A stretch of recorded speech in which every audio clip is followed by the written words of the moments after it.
David Bowie was sort of obsessed with space, wasn't he? I mean, you just have to look through his discography to realise. You've got Life on Mars, Spiders from Mars, Starman, Moonage Daydream. Even his final offering was space-themed, Black Star. For Bowie, space and the extraterrestrial was a metaphor for the outsider, artistic freedom, or the need for escape. And these themes were even seen right back at the beginning in his first ever hit, Space Oddity. Ground control to Major Tom.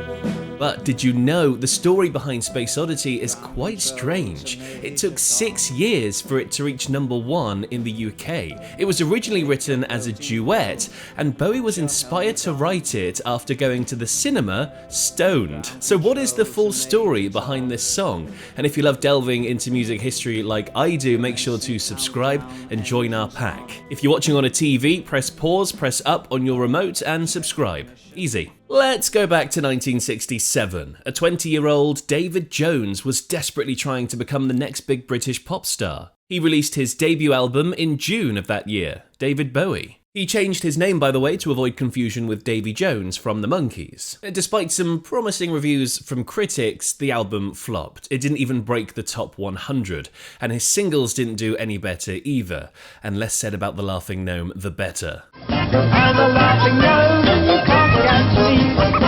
After that initial album flopped, he sort of went into hiding for 2 years, not releasing any music. His manager, Kenneth Pitt, perhaps still clinging on to those positive reviews from his first album, was not about to give up on him. An opportunity presented itself in 1969 to record a short film showcasing David Bowie's talents. It would also feature the folk poetry group he was in at the time as well, called Feathers. As well as Bowie, the members of Feathers included his girlfriend, Hermione Farthingale, and guitarist John Hutchinson. He becomes important later in the story. Pitt took on this film project after a recommendation from Gunther Snyder, an acquaintance of Pitt and the producer of the German TV show 4321 Musik für Jungleute. If you're German watching this video, I'm so sorry for that butchered pronunciation, but the TV show translated into 4321 Music for Young People. The shoot took place in February 1969. Pitt brought in his friend Malcolm J. Thompson to direct this half-hour film that was meant to feature 7 of Bowie's songs, and the plan included 4 tracks from Bowie's debut album. For the shoot, Bowie wore a wig because he'd recently cut his hair to military length for an audition for the Virgin Soldiers. The film would also feature a mime piece called The Mask, performed and narrated by Bowie. Just before filming began on January 26, 1969,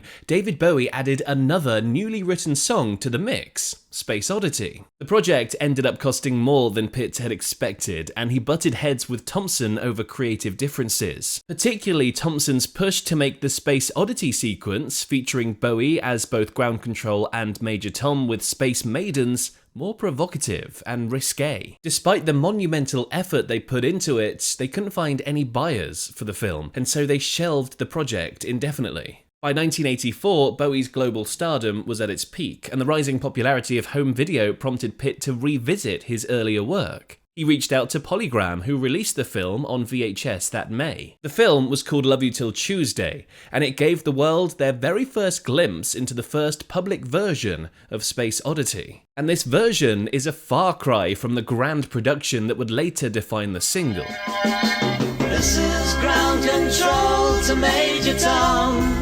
So, the film project had failed, but the silver lining was Space Oddity had been born. It was clear from this first public outing of the song that David Bowie had composed something extraordinary, his manager later said. Space Oddity was partly inspired by Stanley Kubrick's 2001 A Space Odyssey, which had hit UK cinemas the previous May. Bowie admitted in 2003 to performing songwriter, "I was very stoned when I went to see it several times, and it was really a revelation to me. It got the song flowing." The song took shape during the Apollo 8 mission, the first manned spacecraft to orbit the moon. At its core, Space Oddity really captured the fear and isolation of space travel, Real American astronauts were gambling their lives going up into space and coming back down to Earth. Meanwhile, Kubrick's film explored similar themes. Now, obviously, the song is a conversation between Major Tom and Ground Control, but originally it was written as a duet, and we're going back to John Hutchinson here.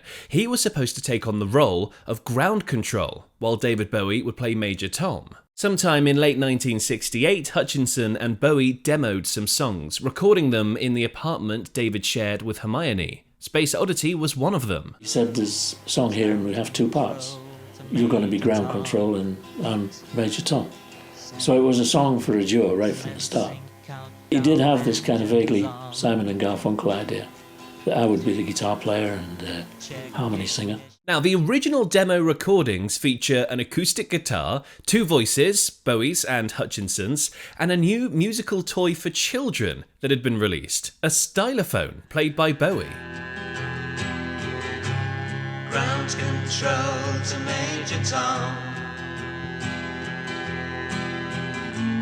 Take your protein pills and put your helmet on.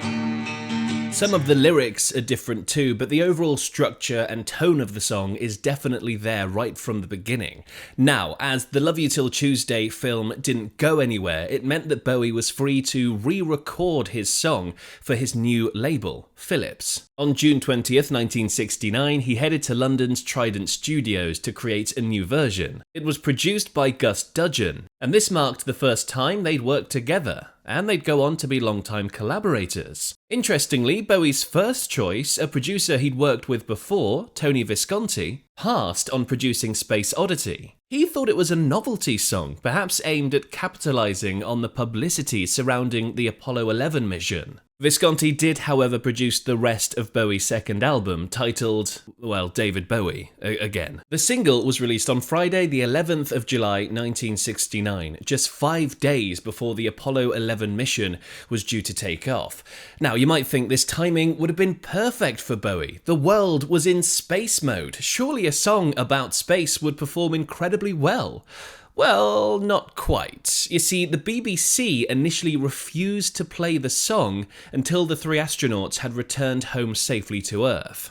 If something had gone wrong with the mission, having that song in rotation would have been very bad taste. So this decision stunted the initial growth of Space Oddity, but when the astronauts returned to Earth, the BBC lifted its ban and began playing it. Bowie later claimed that Space Oddity was even featured in the BBC's retrospective coverage of the moon landing. He later said about this, "I'm sure they really weren't listening to the lyrics at all." It wasn't a pleasant thing to juxtapose against a moon landing. Despite this exposure, the single initially underperformed. By August of that year, it had only reached number 48 in the charts. However, they had a late promotional push in September, and by October 26th, it had actually climbed to number 5, and it stayed in the charts for 13 weeks. Bowie even recorded an Italian version, Ragazzo solo, ragazzo sola. Lonely boy, lonely girl. Same tune, different lyrics, less about space and more about romance. Despite the success of Space Oddity, Bowie's second self-titled album that followed was a commercial flop, and his next single, The Prettiest Star, released in March 1970, failed to make any impact on the charts. It seemed at this point that Bowie was destined to fade away as a one-hit wonder.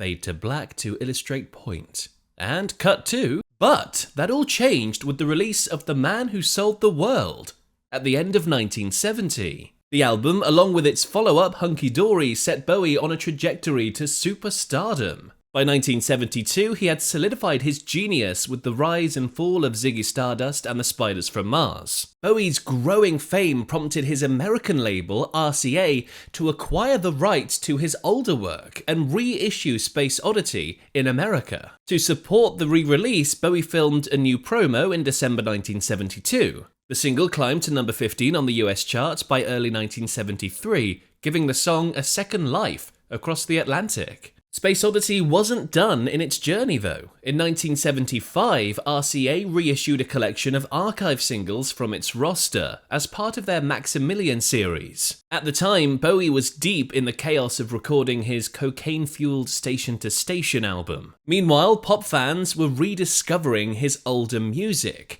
The 1972 promotional film was suddenly back in rotation, and 6 years after its initial release, Space Oddity finally climbed to number 1 in the UK charts, and it stayed there for 2 weeks. So despite that initial ban by the BBC, it eventually got to number 1 in the UK. I've made a video, by the way, about 7 songs and the stupid reasons they were banned by the BBC. You can click over there to watch that one next.